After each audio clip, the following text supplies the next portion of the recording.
Yes, we had many differences, and yes, we love to argue about topics and have great discussions that may or may not end in yelling.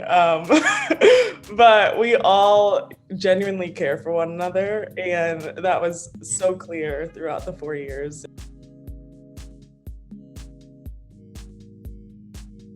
My name is Mia Kamau. I am a junior of SMU, class of 2022. I'm a double major in human rights and international studies with minors in economics, Arabic, and public policy and international affairs. Hi, my name is Dominique Erland. I'm currently a second year MSTP student at the University of Minnesota Medical School. I graduated in the class of 2017, and I received degrees in human rights, biomedical sciences, and biomedical anthropology.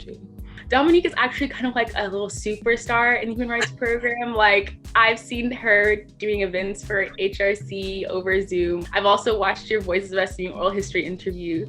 And so you're kind of like a little like legend in the program. We all really look up to you and the other alums. I think I definitely have an advantage of knowing a little bit more about Dominique than she does about me. What is your dream career? I love the kind of spectrum of answers that you can get from students. Oh my gosh, that's such a big question. Oh my gosh, I mean, I think that something that I have become very passionate about is having deep understandings of what it really means to have like racial reconciliation and racial equity and equality, but also looking at that from an international lens and letting our activism in the US be guided and inspired by successful activism that's happened all over the world. Like in my dream career, I would see myself doing that in two ways. One, empowering students like people empowered me, and then also taking the knowledge that I've gained through like my SMU international travels to contribute to grassroots and community building efforts that are specifically targeting the Black community. I think that I'm just at a point in my life where I've become less career focused and maybe more mission focused. And so choosing next steps based on how does this help me accomplish my mission in life versus the career that I hope to one day reach. It's like a complex question. I love the point you made about like a mission focus rather than career focus. And I think that's so important because once you get into whatever track and career, there's going to be all these responsibilities. And that's where having, your mission or your purpose before you enter is so important. So it's weird because I feel like human rights and activism has been kind of a subtle theme throughout my life that I'm just now kind of putting all the pieces together as I'm older. But even from really little, the books that I was attracted to were always about, service or about like women's empowerment, and kind of put in my mind that, hey, like we all have a responsibility to empower and serve others. I became interested in medicine and social justice a lot younger. Now I'm a second year scientist at the University of Minnesota Medical School. I've come a long way from SMU in the human rights program, but there's still a very core part of my support system in my professional school, as well as kind of guiding a lot of my purpose and passion outside of everyday Zoom studying.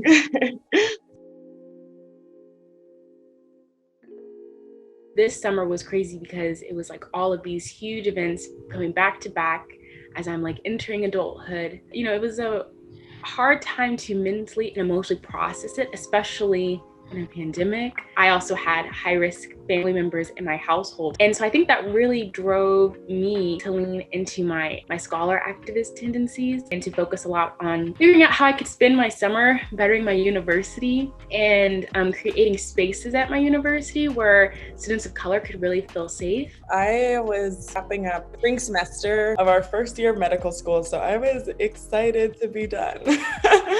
And one of our faculty advisors had told us that George Floyd was murdered on tape. We all knew that it felt a little different. Within a week, students were planning and organizing and figuring out ways to support community, which was incredible to watch. We really felt a responsibility as students to serve the community and also demand dignity for George Floyd and his family. And we collected donations, served on the ground as street medics. We also organized some sit-ins and other protests to galvanize the medical community to stand up and speak out.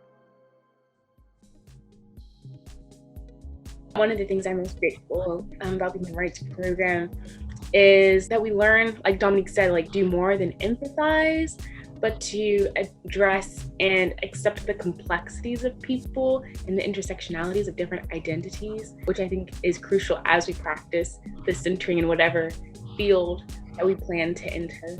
Active centering is really important, especially in leadership positions. I think it's beyond empathizing with somebody, but really trying to understand if they were kind of the sun to a system, what changes would we need to make to that system in order for it to really work? We really need to understand why these systems work better for some and not at all for others. I think having leaders that are able to center other folks' experiences, it would alleviate a lot of the health disparities that we have and disparities within medical education. What is one of the top lessons that you learned in the Human Rights Program that you are applying in your work now? The Human Rights Program, it really helped me build confidence in maybe not being the most supported opinion in the room, and to really speak up and go after the things that I'm interested in. I think those experiences were like integral for the work that I'm doing now, and I wouldn't have had the skills and the confidence to kind of make it happen. It is so encouraging, and I remember in my first year in the program, I would always talk with Hope, who's the community outreach coordinator. I would love to hear the amazing work that our students were doing, and just incredible to see the impact that they've had, the amazing events that they're doing. Just like, what? The program got Angela Davis? Like, what an amazing event. Like, just incredible. Like, things that I would never think that could happen are happening in the program, and it's been amazing to see kind of the impact of the program. Thank you. I mean, we have great examples to look up to, so I think my class is very, very lucky. I think I have like a cool position because I'm a student worker in the Human Rights Program, and part of my job is meeting with incoming freshmen or like our current freshman class, and it seems like each year the classes get bigger and bigger, and more people come in with just these huge visions of how they want to change the world. Every generation that comes, they're willing to push even more boundaries and be even more hopeful for the future. And I think something about the Human Rights Program is that the fact that it's there just teaches people that there is opportunities and possibilities to spend your life doing this work. And I think that, with each class, it's like more and more students saying, hey, I want to like dedicate my life to this stuff. Like, this is pretty cool.